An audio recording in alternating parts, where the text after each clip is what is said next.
ফিলিস্তিনিদের জন্য কাজ করা জাতিসংঘের সাহায্য সংস্থা ইউএনআরডব্লিউএ তীব্র অর্থ সংকটে পড়েছে।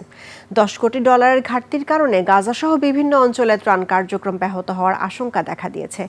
পরিস্থিতিকে মানবিক সংকট আখ্যা দিয়ে জরুরি সহায়তার আহ্বান জানিয়েছেন জাতিসংঘের মহাসচিব অ্যান্তোনিও গুতেরেস।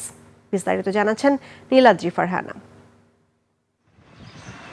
গাজা, পশ্চিম তীর, লেবানন, জর্ডান ও সিরিয়ায় লাখো ফিলিস্তিনির জীবন নির্ভর করছে জাতিসংঘের সংস্থা ইউএনআরডব্লিউএ এর সহায়তার উপর। তবে সংস্থাটি এখন $10 কোটি অর্থ সংকটে।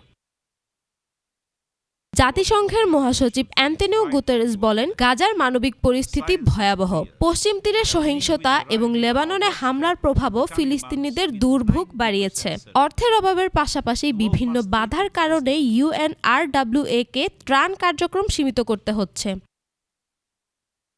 ইউএনআরডব্লিউএ বর্তমানে প্রায় 26 লাখ ফিলিস্তিনিকে খাদ্য, চিকিৎসা, শিক্ষা ও আশ্রয় সহায়তা দিয়ে আসছে। তবে 2024 সালের শুরুতে সংস্থাটির কয়েকজন কর্মীর বিরুদ্ধে অভিযোগ ওঠার পর যুক্তরাষ্ট্র অর্থায়ন স্থগিত করে। পরে জাতিসংঘের তদন্তের অভিযুক্তদের অধিকাংশের বিরুদ্ধে অভিযোগের প্রমাণ পাওয়া যায়নি।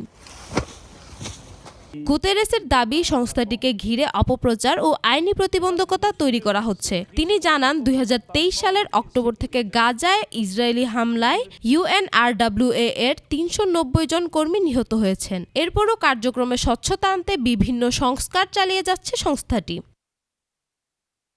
জাতিসংঘের আশঙ্কা, দ্রুত অর্থের ব্যবস্থা না হলে প্রয়োজনীয় ত্রাণ সেবা আরও কমে যাবে এবং চরম সংকটে পড়বে গাজাবাসী।